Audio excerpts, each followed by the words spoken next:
आप सभी को सोमवती अमावस्या की ढेरों शुभकामनाएं। आज की इस वीडियो में आप सभी सोमवती अमावस्या की पूजा विधि देखेंगे और इस दिन के संपूर्ण नियम भी जानेंगे।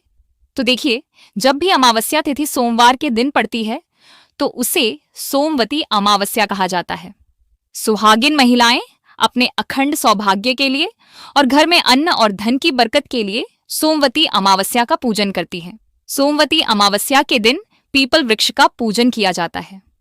तो देखिए, सोमवती अमावस्या के दिन कुछ महिलाएं तो पूरे दिन का ही व्रत रखती हैं, यानी कि पूरे दिन कुछ भी नहीं खाती पीती हैं, और वहीं कुछ महिलाएं केवल पूजा तक का ही व्रत करती हैं। तो आप चाहे पूरे दिन का व्रत करें या पूजा तक का व्रत करें, पूजा विधि बिल्कुल सेम ही रहती है।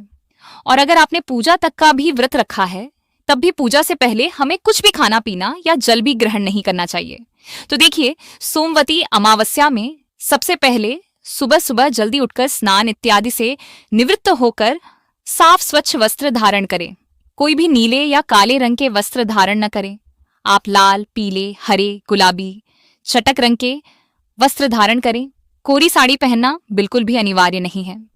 ठीक है, अब देखिए, जब भी देव वृक्ष का पूजन किया जाता है तो सबसे पहले जल से सींचा जाता है, और अमावस्या की तिथि है तो जल के लोटे में सबसे पहले हम काले तिल डाल देंगे और थोड़ा सा इसमें हम मीठा डाल देंगे। अब इसी जल से हम पीपल के वृक्ष को सींचेंगे।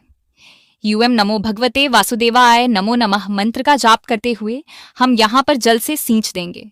और अब हम हल्दी से एक स्वस्तिक बनाएंगे।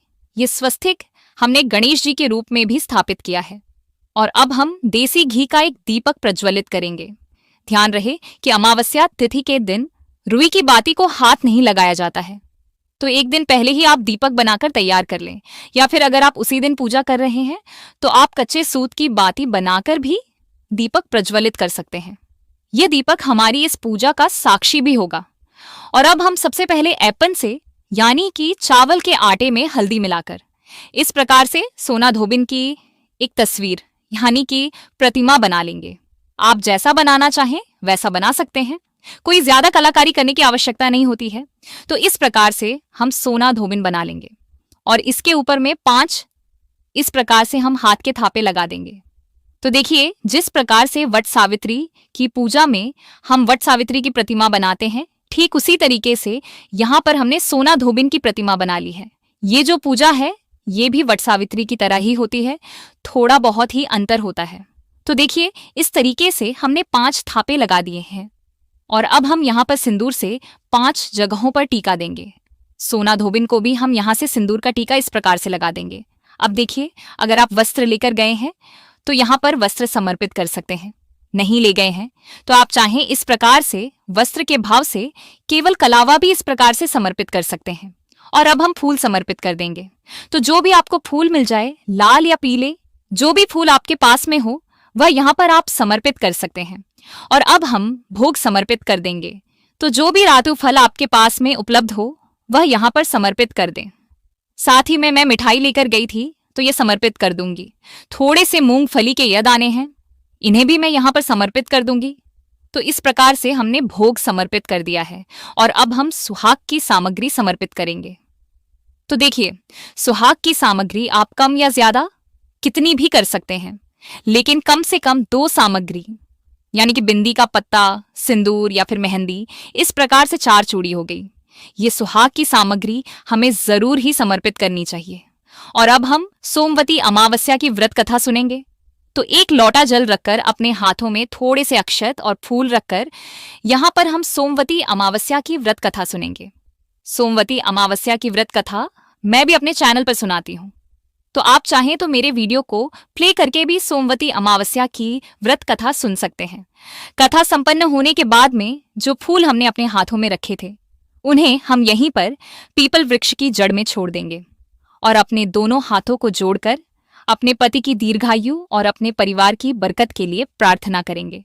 और अब हम पीपल वृक्ष की परिक्रमा करेंगे।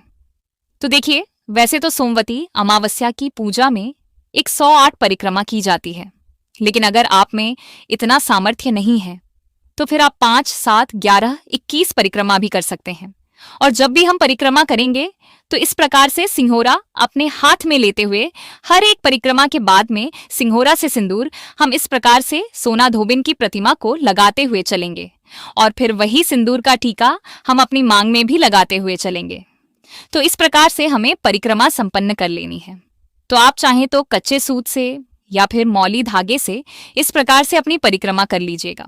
और जो बचा हुआ कलावे का धागा होता है उसे हमें तोड़ना नहीं चाहिए। इस प्रकार से हम यहीं पर इसे छोड़ देंगे और अब हम सभी की आरती कर लेंगे। तो सबसे पहले गणेश जी की और फिर बड़े ही श्रद्धा पूर्वक भगवान भोलेनाथ, माँ पार्वती की हम यहाँ पर आरती कर लेंगे। और आरती करने के बाद में पूजा में रही कमियों के लिए हम क्षमा याचना कर लेंगे और अपने पूरे परिवार की सुख समृद्धि की कामना के लिए और अपने पति की दीर्घायु के लिए, अपने अखंड सौभाग्य के लिए हम यहाँ पर प्रार्थना कर लेंगे।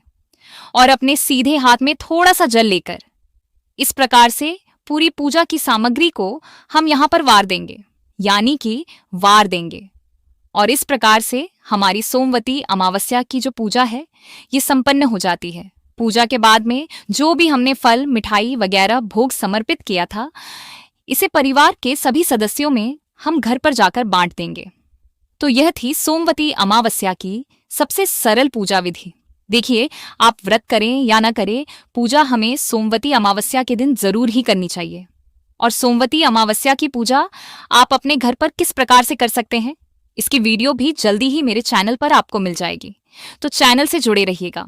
अगर ये मेरी जानकारी आप सभी को अच्छी लगी है, बताने का तरीका अच्छा लगा है, तो वीडियो को लाइक करके मुझे कमेंट सेक्शन में जरूर बताइएगा, क्योंकि आपका एक छोटा सा कमेंट मेरी इस मेहनत को सफल बना सकता है। आप सभी को सोमवती अमावस्या की ढेर